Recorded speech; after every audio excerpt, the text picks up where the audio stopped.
ಶಕ್ತಿ ಯೋಜನೆಯಿಂದ ನಷ್ಟದಲ್ಲಿವೆಯಂತೆ ಸಾರಿಗೆ ಸಂಸ್ಥೆಗಳು. ರಾಜ್ಯ ಸರ್ಕಾರದಿಂದ ಮತ್ತದೇ ದರ ಏರಿಕೆಯ ಗೋಳು. ಕೆಎಸ್ಆರ್ಟಿಸಿಯಿಂದ ಸಿಕ್ತು ಟಿಕೆಟ್ ಬೆಲೆ ಹೆಚ್ಚಳ ಸುಳಿವು.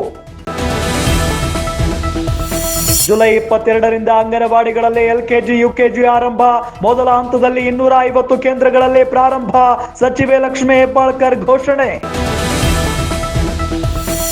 ಸಿಡಬ್ಲ್ಯೂಸಿ ಆದೇಶದಿಂದ ಮತ್ತೆ ಕಾವೇರಿದ ವಿವಾದ. ಸರ್ವ ಪಕ್ಷಗಳ ಸಭೆಯಲ್ಲಿ ಮಹತ್ವದ ಸಮಾಲೋಚನೆ. ವಿಧಾನಸೌಧದಲ್ಲಿ ನಡೆಯುತ್ತಿದೆ ಬಿಗ್ ಮೀಟಿಂಗ್.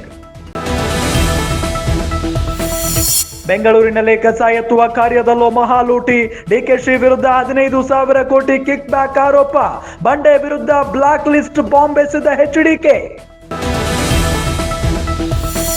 46 ವರ್ಷಗಳ ಬಳಿಕ ತೆರೆದ ಪೂರಿ ಜಗನ್ನಾಥ ಭಂಡಾರ. ಬೆಲೆ ಬಾಳುವ ವಸ್ತುಗಳ ಡಿಜಿಟಲ್ ಕ್ಯಾಟಲಾಗ್ ಸಿದ್ಧತೆ. ಅಧಿಕಾರಿಗಳ ಸಮಕ್ಷಮದಲ್ಲಿ ನಡೆಯುತ್ತಿದೆ ಶೋಧ ಕಾರ್ಯ.